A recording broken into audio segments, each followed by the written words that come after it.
কিছুদিন আগেও ক্রুস্ক অঞ্চলের নিয়ন্ত্রণ ছিল ইউক্রেন বাহিনীর হাতে, কিন্তু কিয়েভ সেনার অঞ্চলটি ছাড়তে বাধ্য হয়েছে রুশ বাহিনীর রণকৌশলে।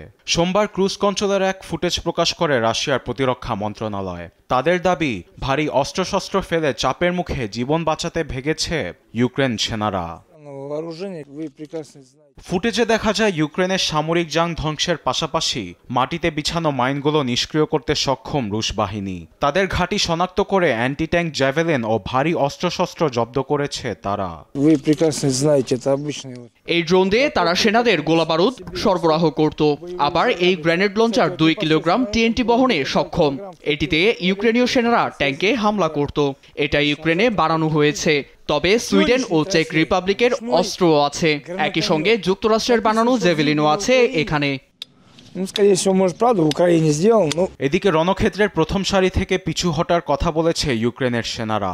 যুদ্ধ ময়দানের পরিস্থিতিকে ভয়াবহ উল্লেখ করে সিনেমার সঙ্গে তুলনা করেছেন তারা। তবে কেউ কেউ বলেন, রুশ আগ্রাসন চরম পর্যায়ে পৌঁছেছে। আগের মতো ড্রোন ব্যবহারের পাশাপাশি যুদ্ধ ময়দানে খাবার, পানি ও চিকিৎসা সরঞ্জাম পৌঁছাতে পারছেন না ইউক্রেন সেনারা। বিপরীতে ক্রুস্ক অঞ্চল দখলে একের পর এক সেনাবহর পাঠাচ্ছেন রুশ প্রেসিডেন্ট পুতিন।